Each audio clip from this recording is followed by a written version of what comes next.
सभी चिकित्सक गणों को नमस्कार। मैं अखिलेश नारायण सिंह आप सभी के समक्ष S1 की क्लास पार्ट 4 या 5 है उसमें हाजिर हुआ हूं और आपको S1 के बारे में कहां कौन कौन से डिजीज में कौन कौन से डायल्यूशन से कितना कितना ड्रॉप प्रोवाइड करना चाहिए पेशेंट को जिससे डिजीज को आसानी से क्योर किया जा सके, इस संबंध में S1 को और आगे के वीडियो में अपलोड कर रहा हूं आप सभी के लिए। तो जब हम देखते हैं किसी व्यक्ति के अंदर हार्निया का मतलब होता है आंतों का उतरना, आंतों का पोतों में उतरना, और इसके कई प्रारूप होते हैं, अलग अलग प्रकार के हार्निया होते हैं। इस हार्निया के अंदर जो हम जनरल हार्निया की बात हम कर रहे हैं तो वहां पे क्या होता है कि व्यक्ति को हार्निया यूं तो क्रोनिक डिजीज है, और जब हमको यूं तो वहां के डायल्यूशन के न्यूट्रल पार्ट से मेडिसिन को सेलेक्ट करना होता है तो हम मेडिसिन को D5 से सेलेक्ट करते हैं और 5 ड्रॉप से डोज से उसको चालू करते हैं। इसके अंदर कुछ कॉम्प्रेस होता है जहां पे C15 का उपयोग करना अच्छा माना जाता है। इसके आगे हम बात करते हैं ओडीओसी जो होता है, ये क्या कंडीशन होती है अगर किसी व्यक्ति में बोलना चाहिए वो वहम पाल लेते हैं कुछ लोग, उसमें ऐसी अवस्था होती है कि वो बयान नहीं कर पाते सामने वाले को। तो अगर ऐसा कोई किसी कंडीशन में होता है तो वहां पे मेडिसिन S1 का डायल्यूशन 3rd से सिलेक्शन करना चाहिए, D3 से सिलेक्शन करना चाहिए। अगर किसी व्यक्ति में हम बात कर रहे हैं इंसेंटी की, अगर किसी व्यक्ति को इंसेंटी हो रहा है, उन्माद हो रहा है, डिप्रेशन आ रही है, तो उस कंडीशन में भी S1 मेडिसिन बहुत उत्तम मानी जाती है और इसका D5 से सिलेक्शन उचित सिलेक्शन होता है। इसी में हम बात करेंगे अगर किसी व्यक्ति को इंसोमानिया हो रहा है, मतलब नींद की कमी हो रही है, अनिद्रा हो गई है, उसको नींद नहीं आती है, तो उस कंडीशन में S1 का D5 में प्रयोग करने से D5 आधा कप गर्म पानी में डाल करके पेशेंट को पिलाया जाए दिन भर में 4 बार, तो कुछ समय के बाद उस व्यक्ति के अंदर अनिद्रा का जो इंसोमानिया जो जनरेट हो जाता है वो क्योर हो जाता है। इसी प्रकार से एक होता है स्चेन क्या होता है, कांडू रोग है ये, और ये कांडू रोग के अंदर जब हम बात करते हैं S1 का प्रयोग का तो वहां से D6 उठाना चाहिए, क्योंकि वो न तो इधर का होता है न तो इधर का होता है, क्रोनिक के अंदर नेगेटिव फॉर्म होती है और वहां पे हम उसी फॉर्म में मेडिसिन देते हैं तो वो जल्दी क्योर करता है। अब हम बात करेंगे स्वप्न दोष। लगभग मैं समझता हूं सभी को स्वप्न दोष हुआ होगा अपने अपने समय पे। जो आजकल का जनरेशन है या आजकल के जो वातावरण है बोलना चाहिए, उसके अंदर ये जो नाइट डिस्चार्ज डिजीज है, ये डिजीज नहीं है, एक्चुअल में ये कंडीशन है, और ये कंडीशन प्रायः सभी में एक उम्र में आती है। अगर ये उम्र से ज्यादा हो या उम्र से पहले हो तो इसको हम नाइट डिस्चार्ज की संज्ञा नहीं देते हैं। नाइट डिस्चार्ज का मतलब ही होता है कि नाइट में अपने आप फॉल हो जाने वाला स्पर्म, वीर जो होता है वो अपने आप श्लग्न हो जाता है और उस कंडीशन को नाइट डिस्चार्ज कहा जाता है। ऐसी अवस्था में S1 का डायल्यूशन 3rd देना उचित माना जाता है।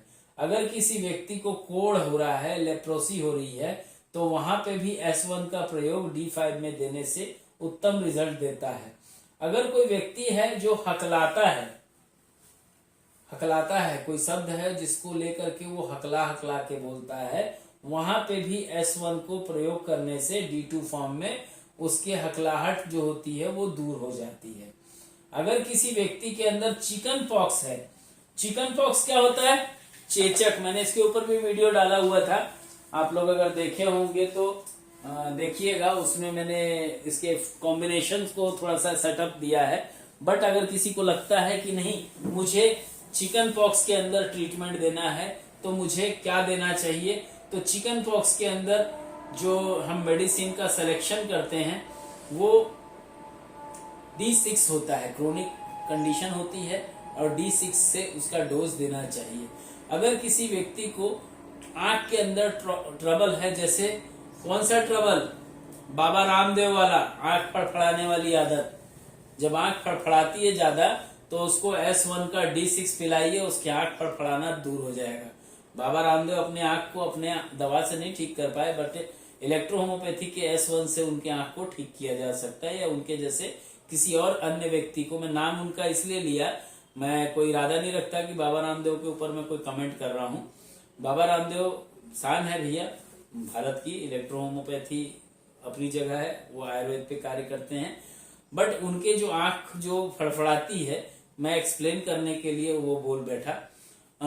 आई ट्रबल अगर किसी व्यक्ति को होता है, आंख में फड़फड़ाहट आती है, तो उस कंडीशन में S1 का प्रयोग D6 फॉर्म में देने से उत्तम रिजल्ट देखने को यथाशीघ्र देखने को मिलता है। अगर किसी व्यक्ति को सोथ हो, इन्फ्लेमेशन हो, स्वेलिंग हो, तो वहां पे भी S1 का प्रयोग D5 फॉर्म में देने से उसमें अच्छे रिजल्ट आते हैं। अगर किसी व्यक्ति के अंदर दांत में कीड़ा है, और कीड़ा कैसा वाला, कीड़े दो प्रकार के होते हैं दांत के अंदर, एक काला एक भूरा।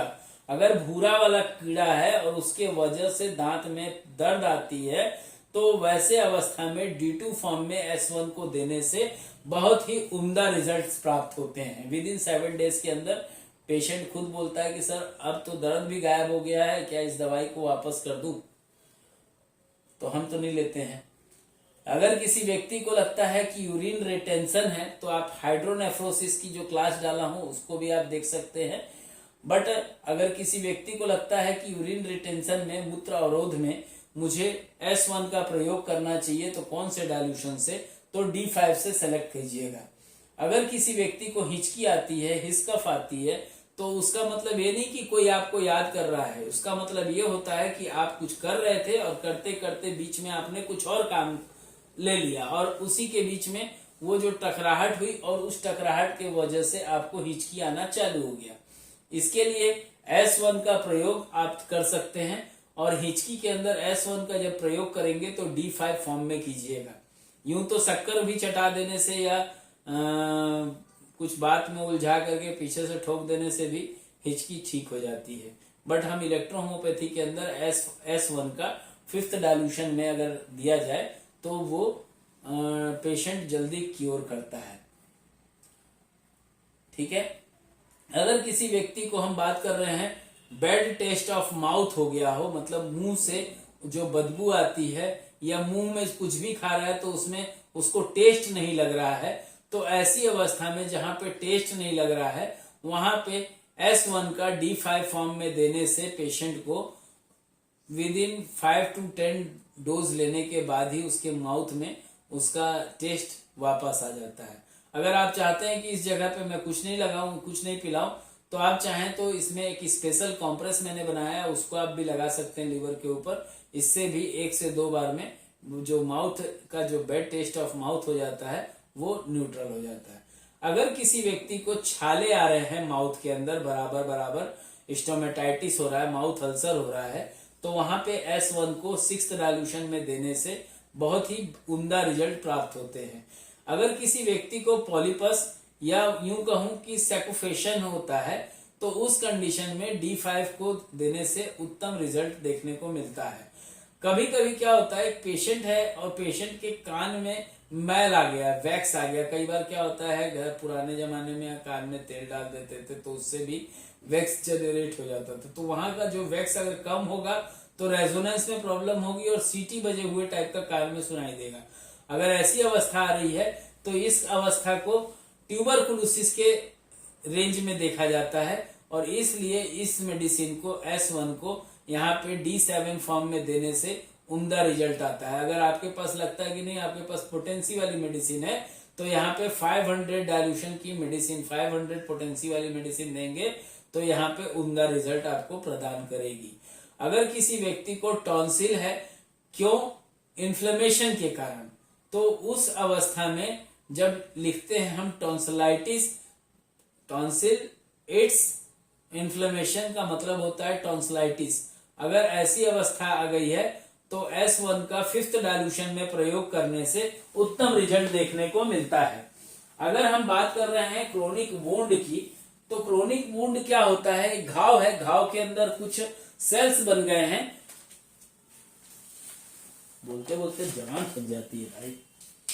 एक वुंड बन गया है। वुंड के क्या होता है, किनारे किनारे की लेयर होती है, छोटी छोटी या कैसे भी जो लेयर होती है, यहाँ पे आपको अलग अलग कलर्स दिखाई देते हैं। येलो दिख रहा हो सकता है, या व्हाइट हो सकता है, या वहां रेडनेस हो सकता है। बट जो क्रोनिक होगा वहां पे रेडनेस कम दिखेगा, येलोइश कलर ज्यादा दिखेगा, और जो कैंसरस होगा उसके ऊपर व्हाइटनेस होगा। तो इस बात से भी आप अनुमान लगा सकते हैं कि वो कैंसरस है अगर, तो ये डीजेनरेटिव हुआ, ये वाली अवस्था नहीं हुई। उस अवस्था में यहाँ पे डीजेनरेटिव वुंड लिखेगा और यहाँ पे आपको D9 देना होगा। लेकिन अगर क्रोनिक वुंड है और वहां देने की जरूरत पड़ रही है जहां येलोइस या रेडनेस दिखाई दे रहा है, वहां पे आपको D6 में S1 का प्रयोग करने से उत्तम रिजल्ट देखने को मिलेगा।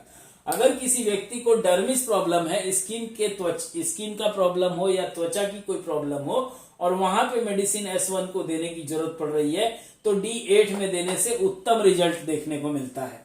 ओबेसिटी, अगर किसी व्यक्ति को ओबेसिटी है और ओबेसिटी वो थुलथुल वाला ओबेसिटी नहीं है, तो ध्यान रखिएगा, अगर थुलथुल वाला ओबेसिटी होगा तो वहां पे D9 चले जाइएगा, और अगर ओबेसिटी थुलथुल वाला नहीं होगा, मतलब थोड़ा मोटापा ही होगा, तो वहां पे इसी मेडिसिन को D7 में दीजिएगा।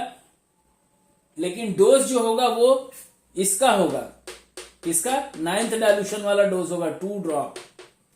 ठीक है, क्योंकि डीजेनरेटिव में ये एक्यूट नहीं है, डीजेनरेटिव में ये नेगेटिव है, और नेगेटिव के अकॉर्डिंग हम मेडिसिन को क्या देते हैं, 9th डायल्यूशन। डोज जो होता है वो 2 ड्रॉप होता है। लास्ट में हम बात कर रहे हैं लॉस ऑफ स्मेल की, जो कि खास तौर पे अभी कोरोना के टाइम पे देखा गया था। यही कारण था कि S1 को उस मेडिसिन के अंदर इनटेक किया गया था जहां पे Ver1 या Ver2 लोगों ने डाला था।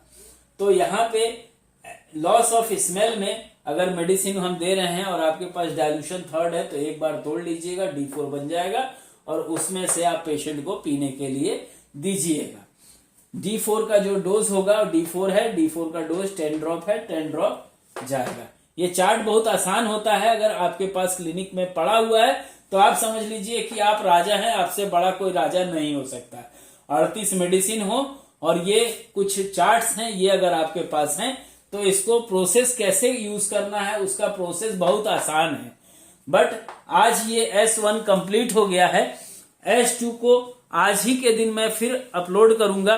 बट मैं चाहूंगा कि जिन चिकित्सकों की पूरी फीस नहीं आई है वो अपनी फीस पटा लें और नैनो टेक्नोलॉजी के बराबर लाभ उठाते रहें। तो इसी के साथ मैं इस वीडियो को विराम दूंगा। जय इलेक्ट्रो होम्योपैथी, जय काउंट सीजर मेटी जी, और जय आप सभी की।